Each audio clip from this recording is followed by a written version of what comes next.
ఒక నెల రోజుల ముందు అనుకుంటా నేను తనకు ఫోన్ చేశాను. ఫోన్ చేసి ఏదో పని మీద మాట్లాడడానికి ఫోన్ చేస్తే చాలా ప్రేమ గలవాడు. నాతో ఎట్లా మాట్లాడతాడంటే, ఏందే సాల్మోన్ అన్న ఇట్లా ఫోన్ చేసినావు, ఆగాగు ఒకసారి గిచ్చుకుంటా, నువ్వు చేసినావు అంటే నాకు నమ్మబుద్ధి అయ్యట్లేదు, గిచ్చుకుంటాను నేను అని చెప్పన్నా. ఏం చేయాలి అంటే కొన్ని విషయాలు మాట్లాడినాను డీలరా. కానీ బాధకరమైన విషయం ఏంటిదంటే,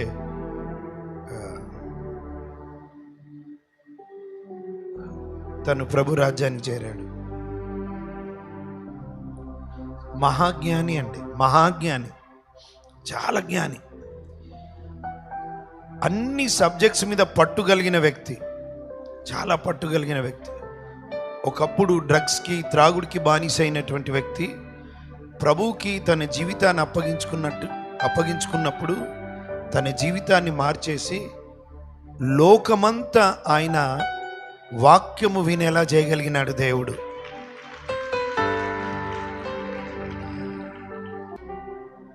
చాలా చక్కగా మహాజ్ఞాని అండి, మామూలోడు కాదు, మహాజ్ఞాని.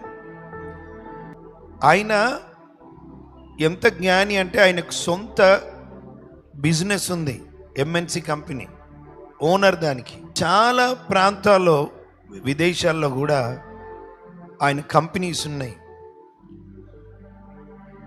ఆ కంపెనీలో పనిచేసే వాళ్ళ గురించి నేను విన్నాను.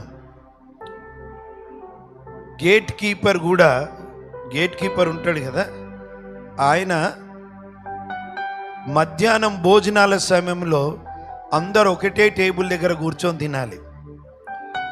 చప్పలు కొట్టండి. ఎస్, అంటే అంత అద్భుతమైన విలువలు కలిగిన వ్యక్తి, దేవుని ప్రేమ విలువలు కలిగిన వ్యక్తి.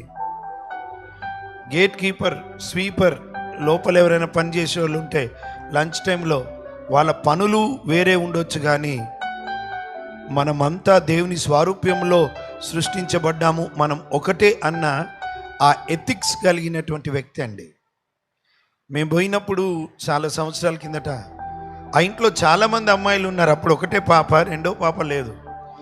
ఏంది ఇంతమంది అమ్మాయిలు ఉన్నారంటే, అన్నా నా రక్తాన్ని పంచుకు పుట్టిన పాప ఒకటే, కానీ యేసు రక్తమందు నాకు దేవుడు ఇచ్చినటువంటి పిల్లలు వీళ్ళని వాళ్ళని దత్తత తీసుకున్నాడండి. ఆయన దత్తత తీసుకొని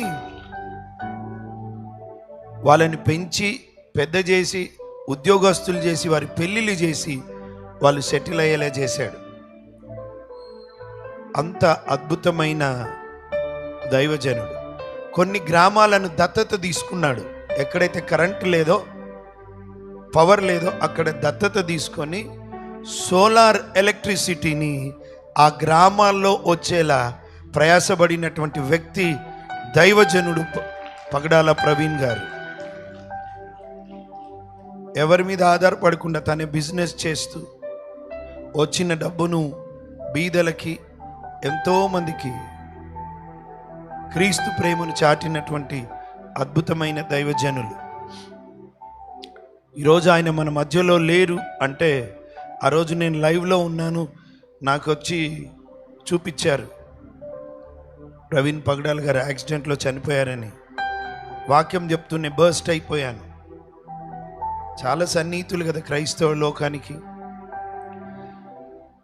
యాక్సిడెంట్ అని కొంతమంది, కాదు హత్య అని. ప్రియులారా, మనకు నిజానిజాలు తెలియదు, కానీ దేవుడే న్యాయం తీర్చాలని ప్రార్థన చేద్దాం మనం.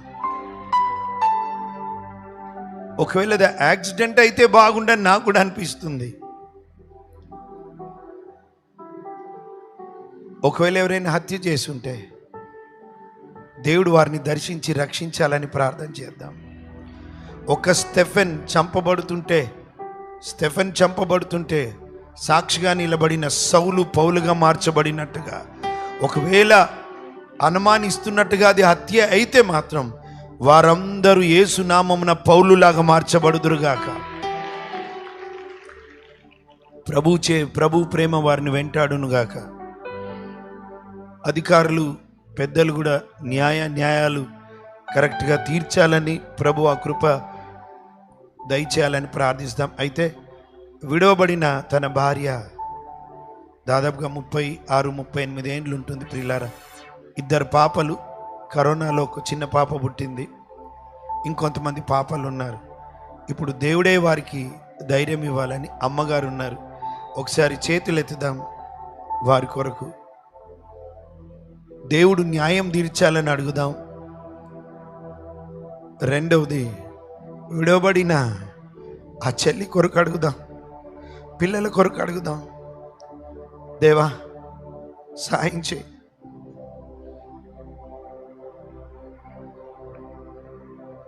ధైర్యపరచు ప్రభా, ఆదరించు. చాలా ధైర్యంగా ఉందండి సహోదరి. ఆయన ఎక్కడైతే విడిచిపెట్టాడో ఆ పనిని నేను మళ్ళీ మొదలు పెడతానన్నది.